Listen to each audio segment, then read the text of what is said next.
민수기 5장. 여호와께서 모세에게 말씀하셨습니다. 이스라엘 백성에게 명령하여 누구든지 문둥병에 걸린 사람은 진 밖으로 쫓아내도록 하여라.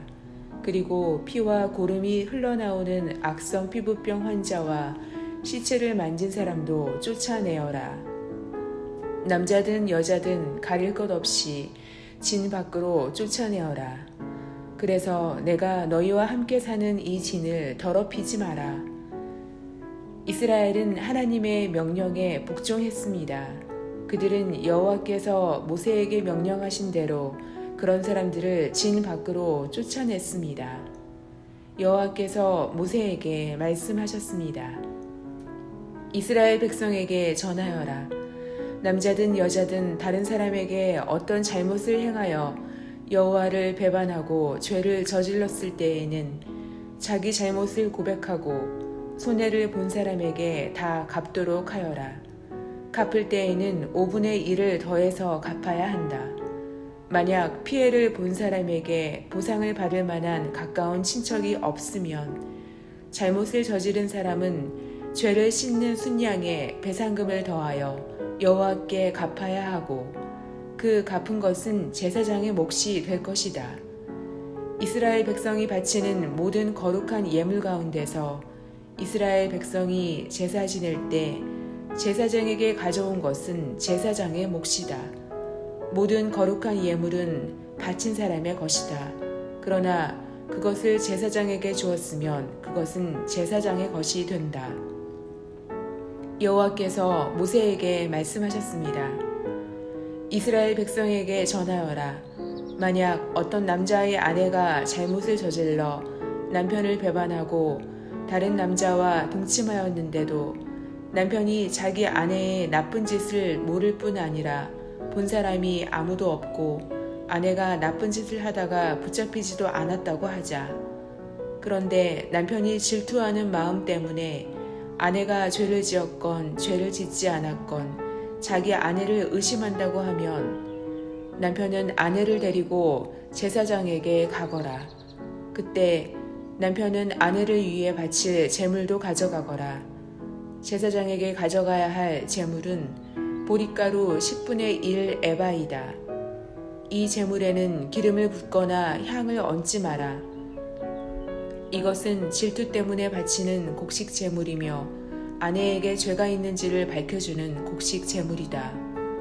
제사장은 여자를 가까이 오게 해서 여호와 앞에 세워라.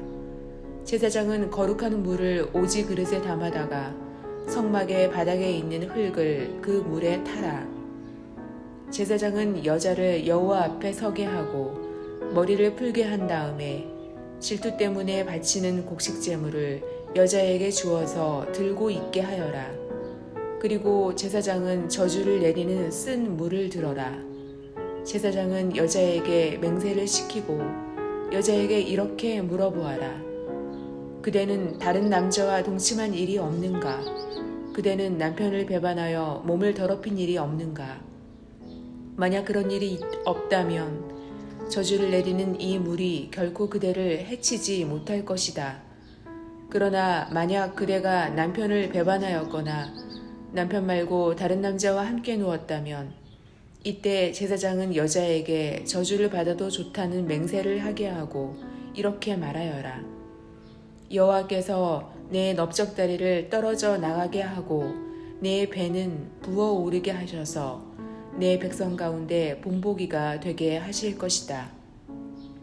그러므로 저주를 내리는 이 물이 그대의 몸에 들어가서 그대의 배를 부어오르게 할 것이고 넓적다리를 떨어져 나가게 할 것이다. 그러면 여자는 그렇게 되기를 바란다고 말해야 한다. 제사장은 이 저주를 글로 써서 그 쓴 물에 담가 씻어라. 그런 다음에 제사장은 여자에게 그 저주를 내리는 물을 마시게 하여라. 그 물을 마시면 그 여자의 몸이 아프게 될 것이다. 제사장은 질투 때문에 바치는 곡식 제물을 여자에게 받아서 여호와 앞에 드리고 제단으로 가져가거라. 그리고 제사장은 곡식을 한 움큼 쥐어 전체를 바쳤다는 뜻으로 그것을 제단 위에서 태워라. 그런 다음에 그 물을 마시게 하여라.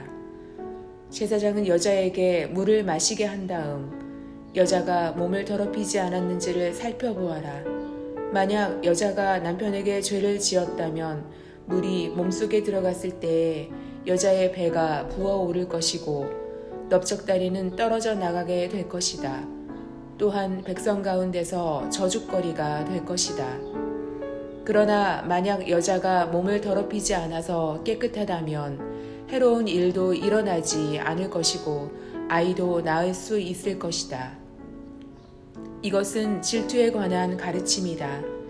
이것은 여자가 남편을 배반하고 몸을 더럽혔을 때에 지켜야 할 율법이다.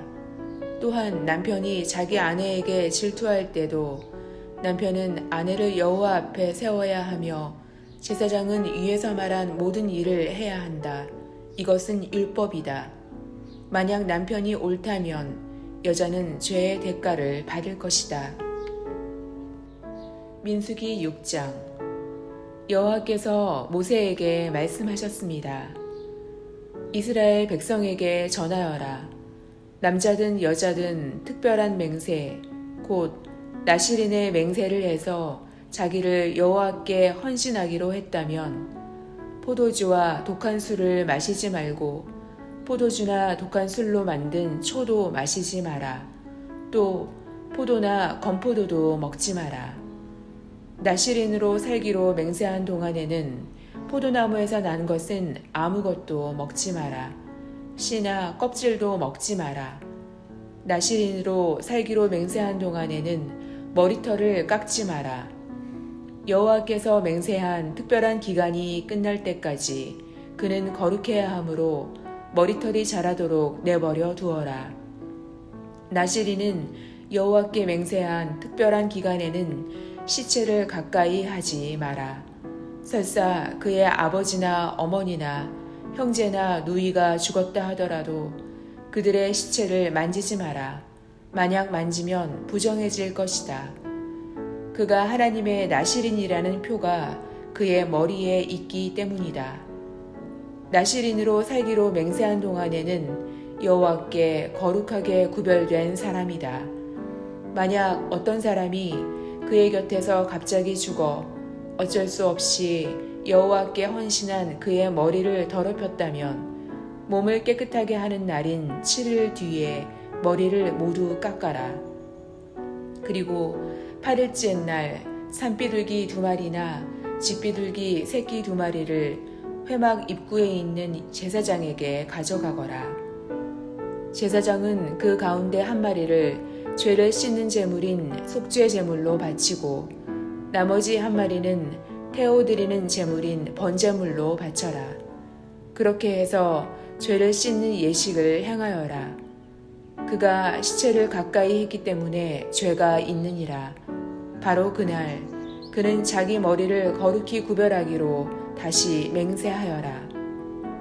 그리고 다시 특별한 기간을 정해서 자기를 여호와께 바치고 1년 된 순양을 가져와서 허물을 씻는 속건제로 바쳐라.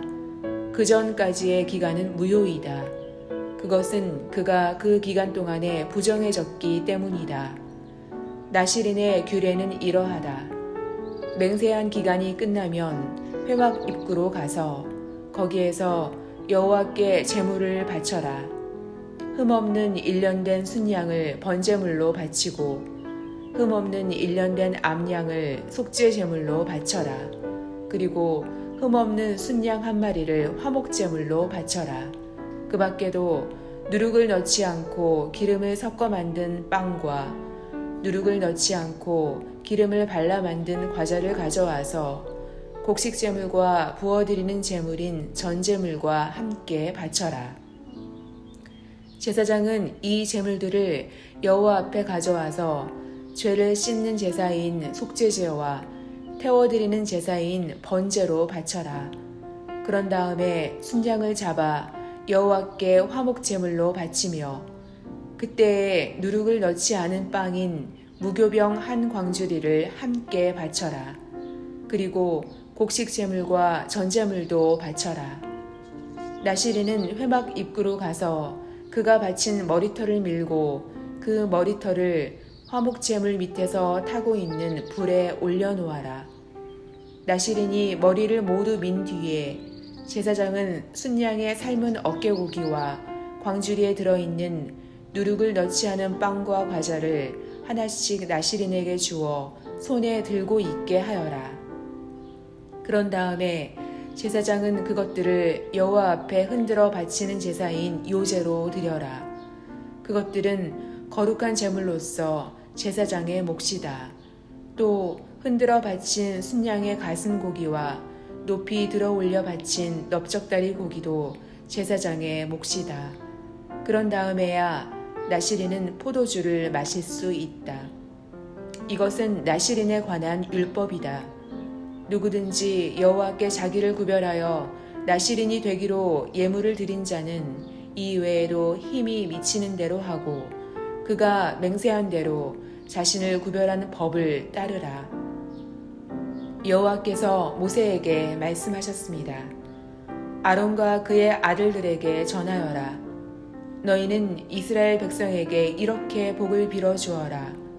여호와께서 너에게 복을 내리시고 너를 지켜주시고 여호와께서 너에게 자비를 베푸시며 너에게 은혜를 내려주시기를 빈다.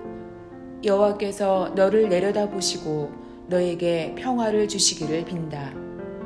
아론과 그의 아들들이 내 이름으로 이스라엘 백성에게 복을 빌어주면 내가 그들에게 복을 내릴 것이다.